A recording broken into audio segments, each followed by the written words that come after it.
আসসালামু আলাইকুম। আশা করছি সবাই ভালো আছেন। আল্লাহর অশেষ রহমতে তো আমরা ভালো আছি। তো আজকে আরেকটা রেসিপি নিয়ে আপনাদের মাঝে আসলাম। সেটা হলো, এটা কি চিনেননি দেখেন তো? কি এটা? এটা হলো আমাদের নতুন সবজির, শীতকালীন সবজির বিচি, স্যামের বিচি। তো এইটা দিয়ে আমি আজকে রুই মাছ এবং টমেটো এটা দিয়ে আমি পাক করব। তো আমি পাতিলা বসাই দিলাম। এখন আমি মাছটা ভাজবো, তেল দিয়ে দিলাম পাতিলায়।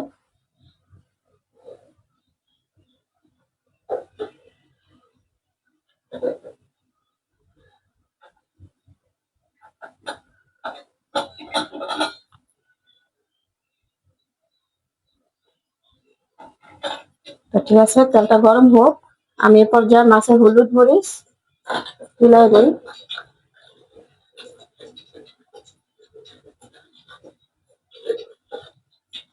দিয়ে দিলাম লবণ, দিয়ে দিলাম হলুদ।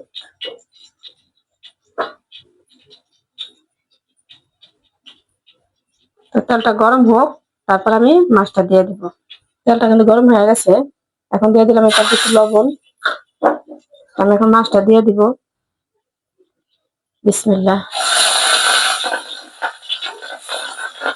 আমি এই পাতিলে মাছ ভাজবো, এই পাতিলে আমি মাছ উঠায় তারপর তরকারি বসাবো।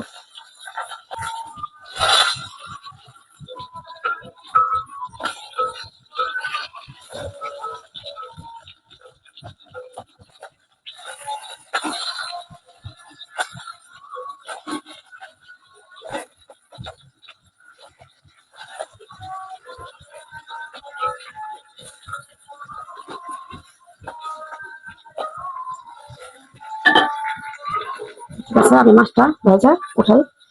মাছটা কিন্তু ভাজা হয়ে গেছে। আমি এখন মাছটা উঠাই।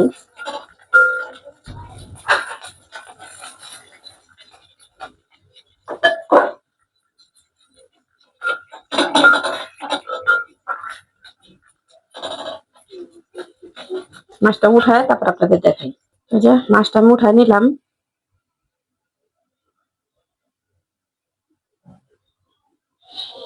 এই পর্যায়ে আমি কড়াইতে তেল দিয়ে দিলাম। বিসমিল্লাহ।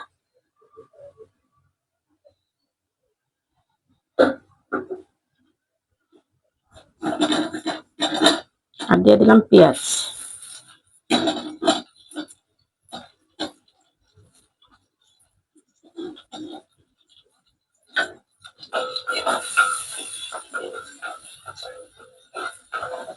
পেঁয়াজটা একটু বাদামি কালার হোক, তারপরে আমি মশলাগুলো দিব। এই যে পেঁয়াজটা লাল হয়ে গেছে, এ পর্যায়ে আমি অফ ক্যামেরা পানি দিয়ে দিলাম। তো এখন আমি একে একে সব মশলাগুলো দিয়ে দিলাম। আদা রসুন বাটা, দিয়ে দিলাম মরিচ গুঁড়া, ধনিয়ার গুঁড়া, হলুদ গুঁড়া, সামান্য জিরার গুঁড়া, সবশেষে লবণ। সব মশলাটা দেওয়া শেষ। এখন আমি মশলাটা ভালো করে কষায় তারপর আমি দিয়ে দেবো স্যামের বিচি আর টমেটো। তো মশলাটা কষানো হোক। যে মশলাটা কিন্তু কষানো হয়ে গেছে, এরপর যে আমি দিয়ে দিলাম স্যামের বিচি।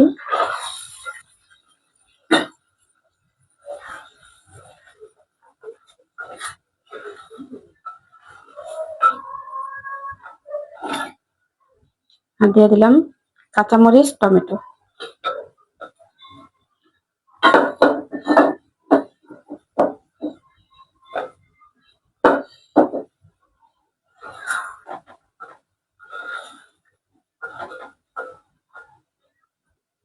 একটু কষানো হোক। এটা কিন্তু কষানো হয়ে গেছে। এরপর যে আমি ঝোলো পানিটা দিয়ে দিই। বিসমিল্লাহ।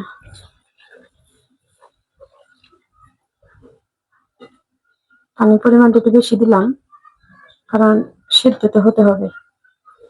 যে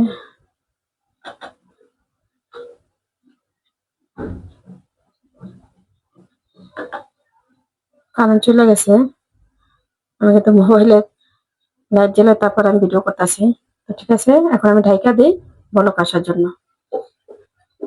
তরকারিটা বলক আসা পড়ছে।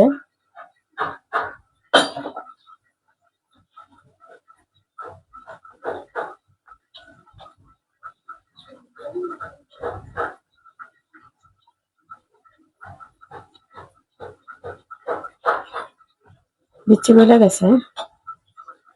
তো এখন আমি মাছ দিয়ে দিই। বিসমিল্লাহ।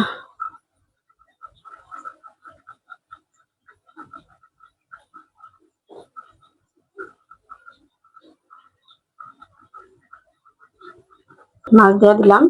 এখন আমি আবার ঢেকে দেই, মাছটা ভালো করে হোক, তারপর আমি ধনিয়া পাতা দিব। এই যে তরকারিটা কিন্তু আমার হয়ে গেছে। এরপর যে আমি ধনিয়া পাতা দিব,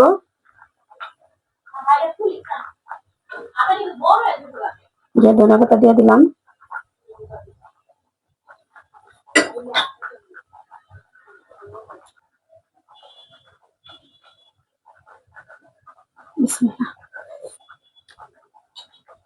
লবণটা ঠিক আছে, আমার তরকারি কিন্তু হয়ে গেছে।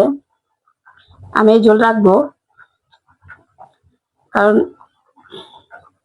এই ঝোল আমার লাগবে। কারণ বিচ্ছিতে কিন্তু ডাইলের মতো কিন্তু ঝোল টানে। আমি এই ঝোল এইভাবে রেখে দিব। তো আজকে আর বাইরে দেখাবো না আমার আমার পাকটা কেমন হইলো। রুই মাছ দিয়ে সামের বিচ্ছি, টমেটো, ধনিয়া পাতা দিয়ে আমি পাক করলাম। তো কেমন হলো আমার জানাইবেন। আজকে এই পর্যন্ত। সবাই ভালো থাকবেন, সুস্থ থাকবেন। আল্লাহ হাফেজ।